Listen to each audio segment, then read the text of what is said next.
cómo interpretar correctamente las Escrituras. El apóstol Pablo le dice a Timoteo: considera lo que digo y el Señor te dé entendimiento en todo.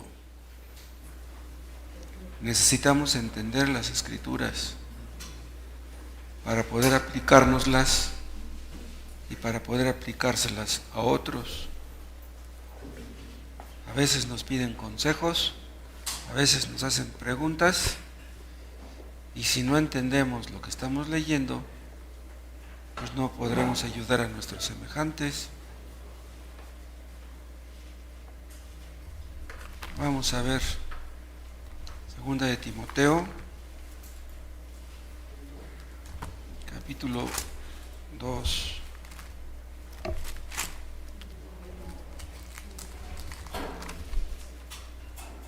Gracias. 2 de Timoteo 2, versículo 7. Considera lo que digo y el Señor te dé entendimiento en todo. Padre Celestial, qué bueno eres que permites que podamos reunirnos. Oh Dios, que tu nombre sea glorificado en lo que veremos en esta noche, que podamos estar atentos, concentrarnos en esto que vamos a leer, a escuchar, a aprender. Oh Dios, que tu palabra penetre en nuestro corazón y cumpla con tus propósitos, que no vuelva vacía. Ayúdanos a los que estamos aquí y a los que escuchan en casa, que todo esto sea para la gloria de tu nombre, por Cristo Jesús. Amén. Empezamos a ver algunas presuposiciones que gobiernan la hermenéutica. Una de ellas es la inspiración de las Escrituras y la autoridad con que nos habla la palabra de Dios. Nos habla con autoridad porque no es palabra de hombres, es palabra de Dios. La inspiración de las Escrituras es algo súper importante. Una persona que no cree que las escrituras hayan sido inspiradas divinamente, no puede interpretar correctamente las Escrituras. Los autores de los libros sagrados fueron inspirados para inscribir lo que inscribían. Pero vean, lo que ellos escribían, aunque eran palabras humanas en un sentido, en otro sentido no eran palabras humanas. ¿Por qué? Porque lo que ellos escribieron no eran cosas que a ellos se les hubieran ocurrido. Cada palabra de la Biblia es súper importante. Cada palabra fue escogida por Dios mismo. Nosotros no entendemos muy bien cómo fue que Dios se inspiró a los escritores, pero leemos que así fue.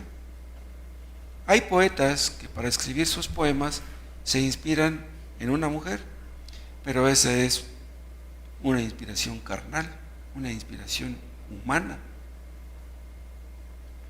¿Cómo fue que se mezclaron o se combinaron la inspiración del Espíritu Santo y la personalidad del escritor? No lo sabemos. El cristianismo está lleno de cosas sorprendentes. Cuando leemos las Escrituras debemos quitarnos las sandalias de los pies porque estamos ante lo santo. Un escritor tenía una personalidad, otro otra. Un escritor tenía un trasfondo, otro otra. Un escritor tenía una educación, otro otra. Hubo profetas que tenían escasa educación. El apóstol Pedro tenía escasa educación. Juan, igual. Pedro escribe de una manera y Juan escribe de otra. Juan no escribe como Pedro ni como Pablo. Cada uno tiene un estilo diferente al de los demás, pero lo que escribía cada uno era palabra de Dios. ¿Cómo podemos entender eso? Esto es algo que sobrepasa con mucho nuestra comprensión. Vean, 2 de Timoteo, en el capítulo 3,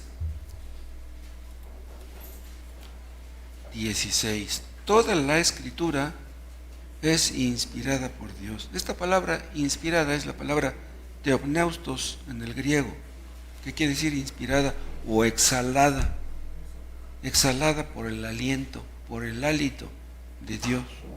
O podríamos traducir soplada, soplada por Dios.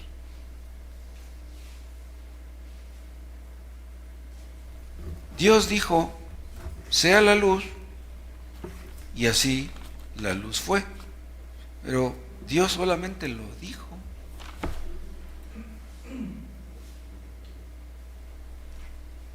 ¿Se acuerdan ustedes que la palabra neuma se aplica tanto al espíritu como al viento? Se usa para las dos cosas. Entonces, cuando decimos que la palabra fue soplada, estamos diciendo que era como el viento del Espíritu Santo que estaba sobre los que estaban escribiendo. Ahora, estamos diciendo que los escritores fueron inspirados, y así está escrito. Pero vean, en un sentido, no fueron los escritores los inspirados. La inspirada es la palabra de Dios. Los escritores eran guiados, impulsados, llevados por el Espíritu Santo. Dios no estaba soplando al oído, dictando al oído de los escritores las palabras que tenían que escribir. No les estaba hablando por teléfono y diciéndoles, Dios, mira, escribe esta palabra. No. Tampoco significa que Dios les iluminara el entendimiento para que ellos encontraran los mejores conceptos. A veces cuando yo estoy preparando una predicación, le digo a Dios, Dios, dame las palabras exactas, las palabras apropiadas, las palabras que sean buenas, que edifiquen a otros. Yo a veces tengo apuntadas unas palabras y luego a la hora de estar predicando ya no digo las palabras que yo tenía apuntadas. ¿De qué manera en ese momento el Espíritu Santo me da otras palabras? Yo no lo sé.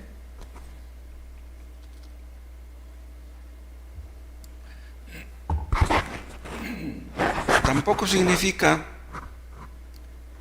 que esto ya lo mencioné. Ellos, los escritores bíblicos, no andaban buscando los mejores conceptos, porque si así fuera, pues entonces tendrían que tener un diccionario a la mano y conocer el significado de ciertas palabras y ampararse en esos diccionarios. Pero no, ellos no tenían que hacer eso. Dios intervenía de forma sobrenatural en la mente de los escritores. Obraba en la personalidad de los escritores. Dios obraba de manera que ellos pensaran lo que Dios quería que pensaran y que escribieran lo que Dios quería que escribieran, ni más ni menos. Pero vean, ellos tenían un trasfondo diferente. Bueno, pues Dios usaba ese trasfondo, Dios usaba la información que ellos ya tenían, ¿sí? La información que ellos ya poseían, de manera que el estilo personal de ellos era respetado. O sea, cada escritor tiene su estilo. Ahora, en este carácter inspirado participan únicamente los originales sagrados. Vean, los originales, ¿sí? En el hebreo y en el arameo y en el griego.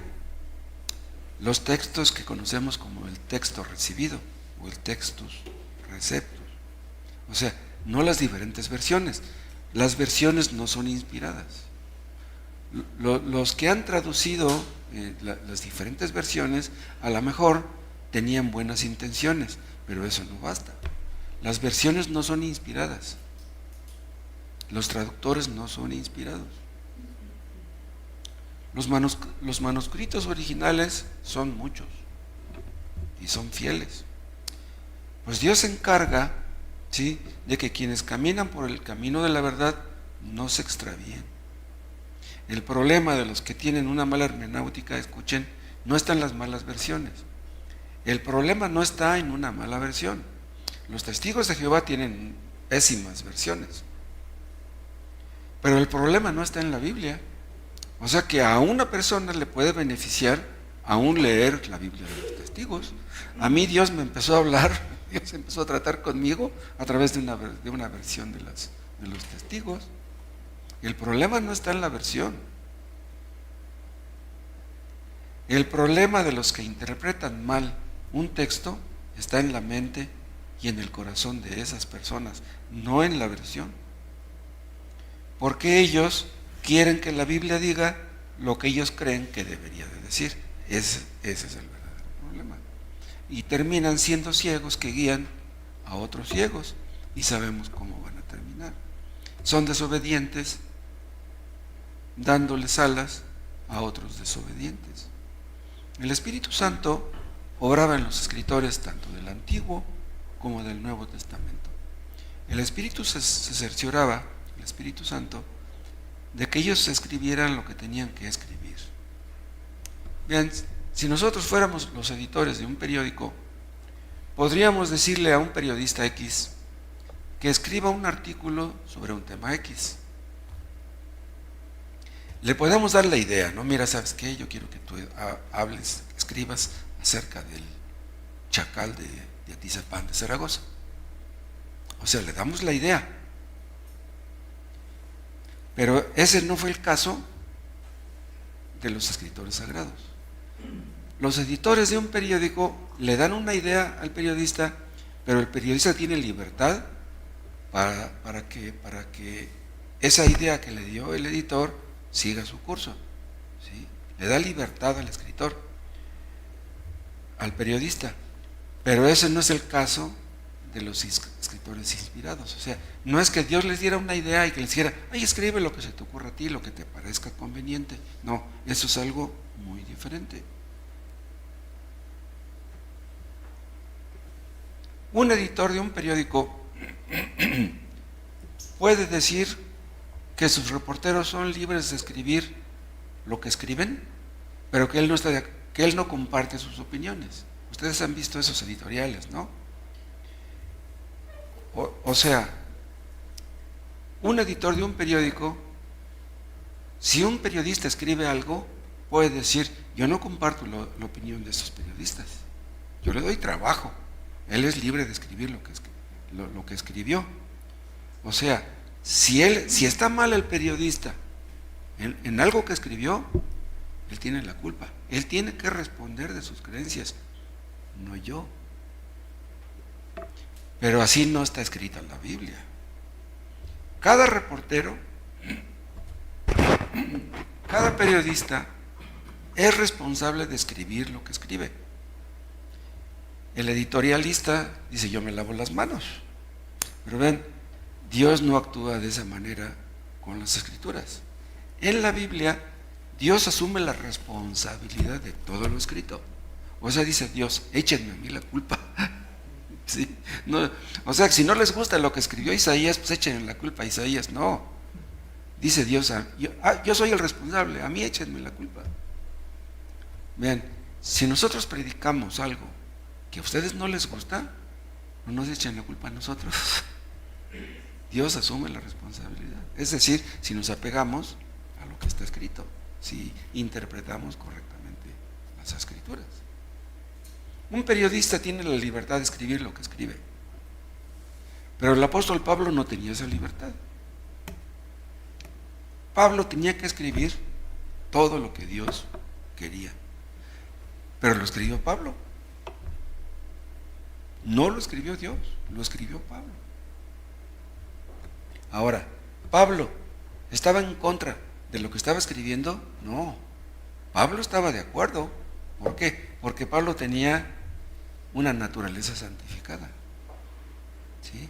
O sea, él decía, ay Señor, pero ¿cómo me dices que yo escriba esto? Esto va a ofender a fulano y va a ofender a sutano. No me digas que escriba esto. No, Pablo estaba de acuerdo. Y otra cosa, Pablo estaba de acuerdo con lo que Dios decía, o con lo que Dios le decía que escribiera, y también estaba de acuerdo con lo que escribió Isaías, con lo que escribió Jeremías, con lo que escribió Moisés en el Pentateuco. Si creemos que cada palabra que leemos en la Biblia es palabra de Dios, entonces podemos entender por qué no leer la Biblia es un pecado de omisión. Si un estudiante de filosofía y letras le dice a su maestro en la universidad que lea un libro, que estudie, que analice un libro de Shakespeare, si no se profundiza mucho el estudiante, pues ¿en qué puede topar? No se va a sacar un 10, a lo mejor se saca un 9, a lo mejor se saca un 8. Si un estudiante de filosofía y letras no considera bien, a fondo, profundamente, lo que escribió Shakespeare, ¿qué pierde a fin de cuentas? Pero no considerar lo que Dios dijo, eso ya es diferente.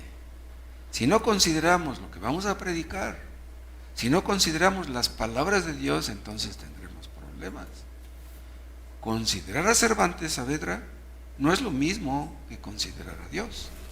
Vean un texto con el que me topé ayer que estaba leyendo.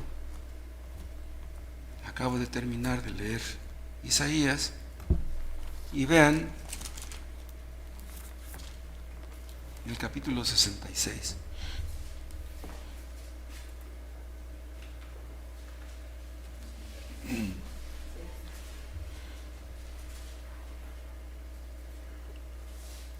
Isaías 66, 2.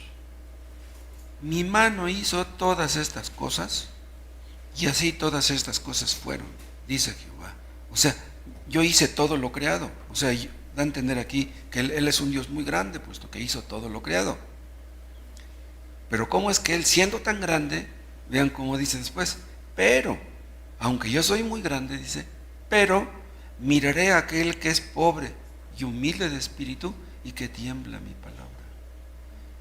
Dios es muy grande, pero Él está atento a todos aquellos que están leyendo su palabra y tiemblan ante su palabra. Vean, un escritor de filosofía y letras no tiene por qué temblar cuando está leyendo Shakespeare. Pero vean qué diferencia considerar a Shakespeare con considerar a Dios. No, nada que ver. Hay escritores que son críticos literarios. Uno de ellos es Rafael Pérez Gay, ustedes lo habrán visto en la televisión. Hay otro que se llama Javier Aranda Luna. Son personas que siempre se la pasan leyendo libro tras libro. Yo me imagino que leen, ha de haber algunos que hasta al día leen 1 o 2 libros, es decir, que no estén muy extensos. Imagínense cuántos libros será capaz de leer una persona que nomás a eso se dedica. No, hombre, pueden llegar a leer miles de libros en 10, en 20 años. ¿Qué van a hacer esas personas el día del juicio? Que consideraron a tantos escritores, que consideraron a tantos libros y no consideraron lo que Dios dijo en su palabra. Se van a dar de topes eternamente. Consideran libros de los cuales se avergonzarán. Que Dios nos libre. Eso dijo un creyente moribundo, ya se estaba muriendo, y dijo: Señor, perdona todos mis pecados y sobre todo perdona mis pecados de omisión. Ustedes saben cuáles son los pecados de omisión. Los pecados de omisión son no hacer lo que deberíamos hacer. Los pecados de comisión son hacer lo que no deberíamos. Los de omisión, no hacer lo que deberíamos. O sea, no leer la Biblia es un pecado de omisión. Que Dios nos libre de que cuando ya estamos muriéndonos no lamentemos no haber leído más las Escrituras. Que no lamentemos no haber evangelizado más. No evangelizar es otro pecado de omisión. Cuando estamos leyendo las Escrituras, nos comprometemos a obedecer. ¿Cuál es el propósito de que estemos leyendo? Pues queremos aprender. ¿Con qué intención? Con la intención de obedecer. Si nuestra intención no es entender para obedecer, entonces, ¿cuál es? Tal vez por eso muchos casi no leen, porque han de decir, mientras más leo, más me comprometo. Bastantes compromisos tengo, ¿para qué quiero más? Pues mejor ya no leo, así no me meto en problemas. Otra presuposición para este asunto de la hermenéutica es que la epistemología divina es la base de toda verdad. ¿Saben? ¿Recuerdan ustedes qué cosa es la epistemología? Es el límite o el alcance del conocimiento o del saber. ¿Quién decide qué es lo que tenemos que saber? Es Dios. Hay cosas que Dios quiere que sepamos, hay cosas que Dios no quiere que sepamos, hay cosas que están ocultas y que aunque quisiéramos entenderlas, Dios no quiere que las sepamos. Dice Deuteronomio 29:29, las cosas secretas pertenecen a Jehová nuestro Dios, mas las reveladas son para nosotros y para nuestros hijos para siempre, para que cumplamos todas las palabras de esta ley. Yo quiero que tú sepas esto. ¿Para qué? Para que obedezcas. Hay cosas ocultas, ¿sí? Hay tipos que les encantan las cosas ocultas, las cosas esotéricas, las cosas relacionadas con la metafísica. Pobres. Aquí está lo que Dios quiere que sepamos. ¿Qué tenemos que andar investigando cosas que Dios no quiere? Debemos desear saber lo que Dios quiere que sepamos. Debemos crecer en conocimiento y no quedar cortos. Dios es la fuente de toda verdad. Dios nos ha dado un diccionario para que podamos entender su palabra. ¿Cuál es ese diccionario? Es la palabra de Dios misma.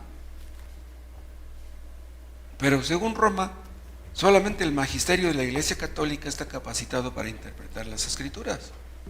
Dicen ellos que solamente ellos tienen el veredicto final sobre asuntos doctrinales, sobre asuntos controversiales. Pero si eso fuera cierto, entonces sería dejar la interpretación de un texto en las manos de los hombres, porque hay textos que son difíciles de entender, pero eso es antibíblico. Por ejemplo, nuestra iglesia se llama Iglesia Bautista de la Gracia, en donde, si ustedes quieren encontrar el significado de la palabra iglesia, ¿dónde lo van a encontrar? ¿En el diccionario de la Real Academia Española? No. Si ustedes quieren encontrar el significado de la palabra gracia, ¿en dónde lo van a encontrar? Tampoco en un diccionario. El significado de estas palabras está aquí, en la misma Biblia.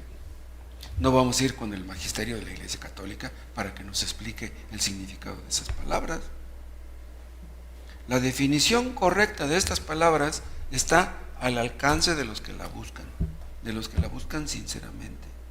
Si nosotros creemos que las Escrituras son inspiradas divinamente, eso nos conducirá a ser serios en buscar la interpretación correcta y a no confiar en los hombres.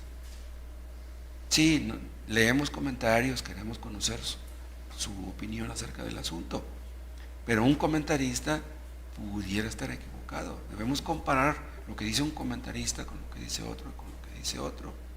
No basta tener un solo comentario. ¿Saben ustedes que Spurgeon tenía como 10,000 libros? 10,000 libros tenía. Él era un asiduo lector. Por difícil que sea un texto, Dios puede ayudarnos a conocer su significado exacto, puesto que Él es su autor. Hay textos que son difíciles, pero vean, si un texto es difícil, eso es para la gloria de Dios. O sea, Dios quiere que sea difícil. Vean en Proverbios, en el capítulo 25.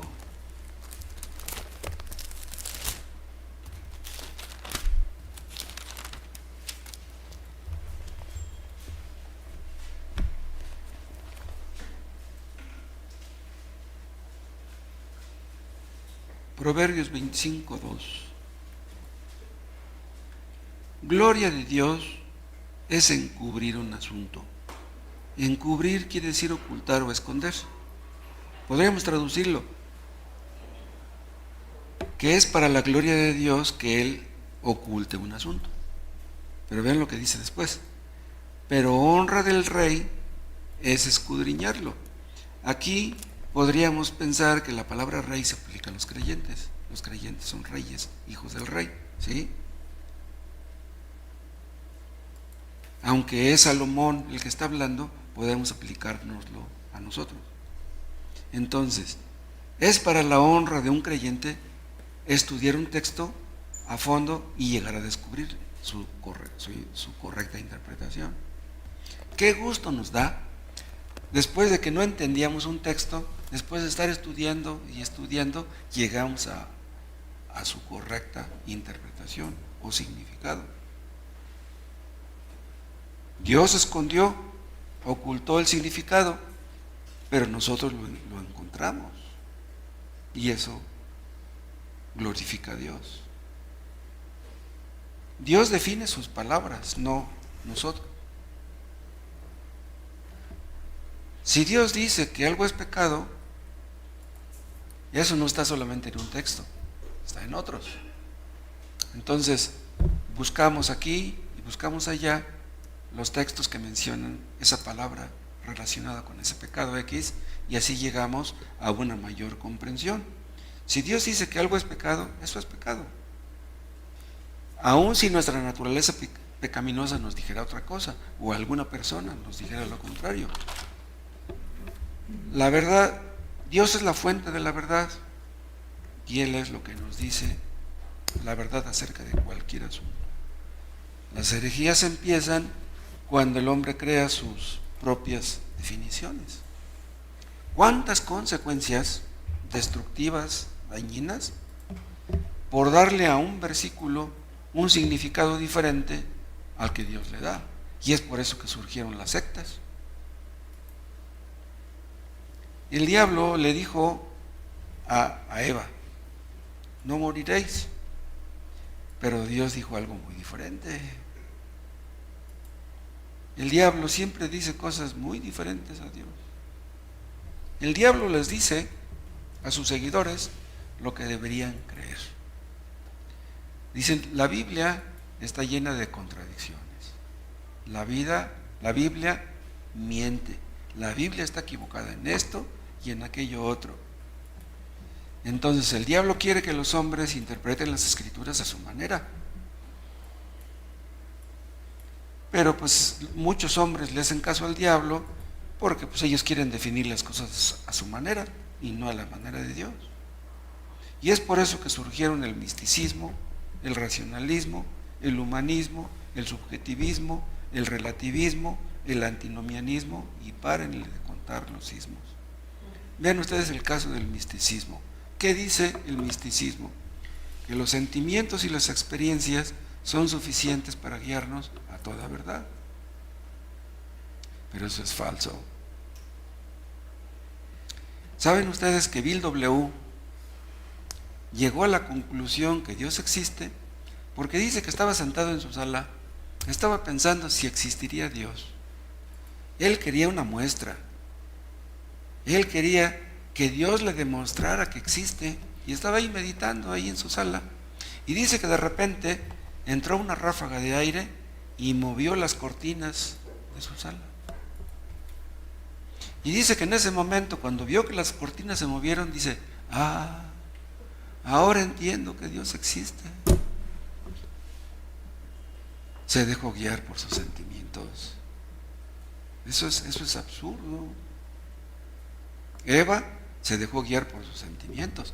Eva sintió que el fruto era agradable, era bonito, y decía: yo quiero probarlo. Entonces se dejó guiar por sus sentimientos y cayó en la trampa. No sé si sepan ustedes que hay un versículo en el libro de Mormón que dice que los creyentes podemos sentir en nuestro corazón si algo es verdadero o falso. Eso es falso. Claramente leemos que el corazón es engañoso. No vamos a entender un texto porque nuestro corazón nos dice que esa es la interpretación, no. Ese texto tiene una interpretación que nada tiene que ver con tus sentimientos. Tienes que buscar la interpretación correcta. Nosotros creemos que la salvación es por gracia. Creemos que la salvación es por gracia porque sentimos que debe ser por gracia. No, aquí los sentimientos no tienen nada que ver. En una ocasión, hace algunos años, venían 2, 3 mujeres evangelizando. No sé de qué iglesia vendrían, pero por la forma de hablar de ellas, eran de una iglesia evangélica, no eran testigos de Jehová, porque no hablaban como los testigos. Después de que me dijeron algunas palabras, yo les dije a las 3 que si ellas podían entender que la salvación era por gracia, yo les dije, yo les agradezco que ustedes vengan y que me quieran hablar aquí de su religión, pero déjenme decirles algo, ustedes no van a ser salvas por venir aquí a hablar de su religión. Yo les dije, la salvación es por gracia, no por andar evangelizando. ¿Y qué creen que me dijo una de ellas? No lo van ustedes a creer. Me dice, aunque usted diga que la salvación es por gracia, dice, aunque la Biblia diga que la salvación es por gracia, dice, mi corazón me dice que es por obras. ¡Wow! Entonces, si tu corazón te dice que la salvación es por tus obras, porque te portas bien, te vas a dejar guiar por lo que tu corazón te diga. Los místicos aman la oración y la meditación. Se concentran, llegan al punto del éxtasis. Ellos creen que a través de la meditación y de la oración pueden llegar a tener un conocimiento directo de Dios. O sea, a través de la oración y la meditación llegan a sentir la presencia de Dios. Llegan al punto de sentir como que flotan. Ellos enfatizan la oración y la meditación y hacen a un lado la palabra de Dios. ¡Qué tremendo error es este! Hermanos, las mejores oraciones surgen después de la lectura. Antes de que ustedes oren, pónganse a leer un ratito. Y la lectura les dará material para la oración. O sea, Dios guiará su mente y su corazón a través de la oración, pero por medio de la lectura. Los místicos confunden a Dios y lo identifican con el alma humana. Vean lo que les estoy diciendo. O sea, ellos creen que sus sentimientos son los sentimientos de Dios. ¿Cómo ven? El misticismo está relacionado con el subjetivismo.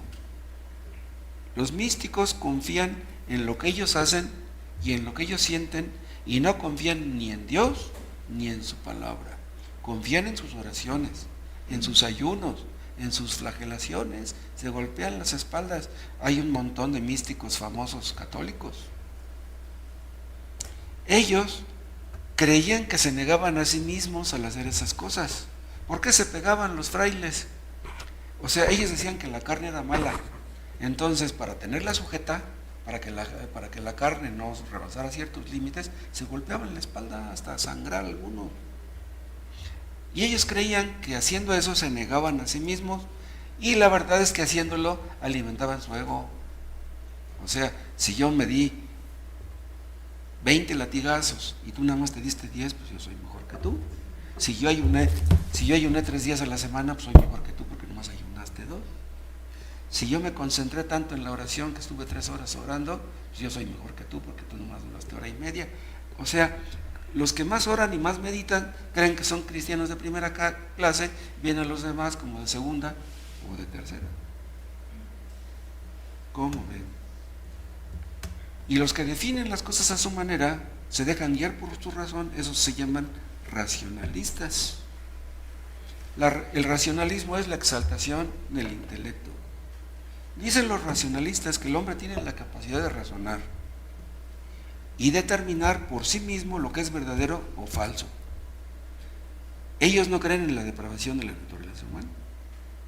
Ellos creen que Dios les dio un cerebro y que si se los dio, ellos pueden usarlo y lo van a usar y entenderán porque Dios les dio ese cerebro. Si nosotros le decimos a un racionalista que el hombre natural no entiende las cosas del espíritu, le va a dar risa. Él va a decir que nosotros somos los que no las entendemos. Han existido racionalistas que han escrito muchos libros teológicos, en serio. Y como el hombre ama las definiciones carnales humanas, fue que surgió el humanismo. ¿Saben qué dicen los humanistas? El hombre es el Señor de la creación. Sí, pues así lo dice Génesis. Pero vean, dicen, el hombre es autónomo y puede y debe buscar la verdad a su manera. Eso es falso. Debemos buscar la verdad a la manera de Dios, no a nuestra manera. Y es por eso que surgió la interpretación antropocéntrica, o sea, una interpretación bíblica centrada en las necesidades del hombre. La Biblia adaptada para beneficio del hombre. Muchas versiones que son pésimas de la Biblia tienen ese enfoque, ayudar al hombre. O sea, que hacen que la Biblia gire alrededor del hombre, de los intereses del hombre. Y así también surgió el relativismo. ¿Qué dice el relativismo? Que la verdad absoluta no existe. Dicen, no, los anglicanos tienen un poquito de la verdad, los bautistas otro poco, los pentecostales otro poco, la iglesia católica otro poco, los budistas y los musulmanes otro poco, pero nadie tiene la verdad absoluta. Eso es falso. Los relativistas dicen, ¿tú entiendes un versículo a tu manera? Bueno, pues qué bueno que le des esa interpretación, yo le voy a dar otra. Y tan cierta puede ser la interpretación que tú le das como la que le doy yo.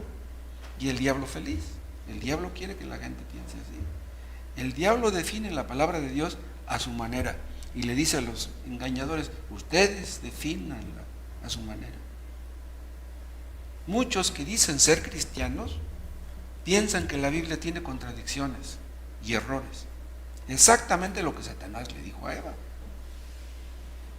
Dicen algunos, la Biblia es imposible de entender. Se presta a diferentes interpretaciones. Dice, y los cristianos se ponen de acuerdo, unos dicen una cosa y otros otra. Bien, Dios le puso a Adán ciertas limitaciones. Adán no podía pensar como él quería, o hacer las cosas como él quería, o desear lo que él quería. No, él tenía que obedecer. Dios le dio a Adán cierta libertad, pero no una libertad absoluta. Díganme ustedes, los ángeles que están en el cielo, ¿tienen la libertad de hacer lo que ellos quieren? Vean, ni Dios es libre para hacer lo que Él quiere. ¿Dios puede querer mentir? ¿Dios puede mentir?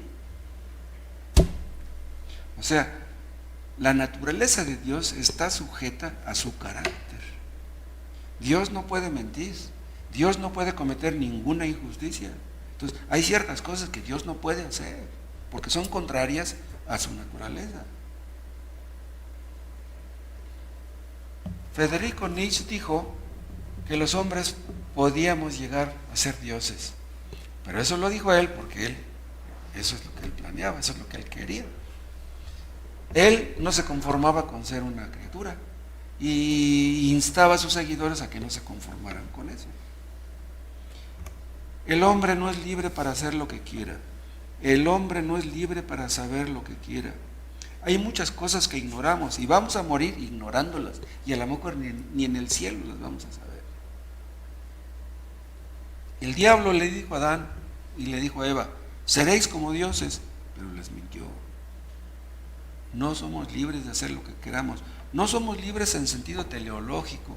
La palabra teleología se deriva de la palabra telos, que quiere decir propósito. O sea, el propósito del hombre no es glorificarse a sí mismo.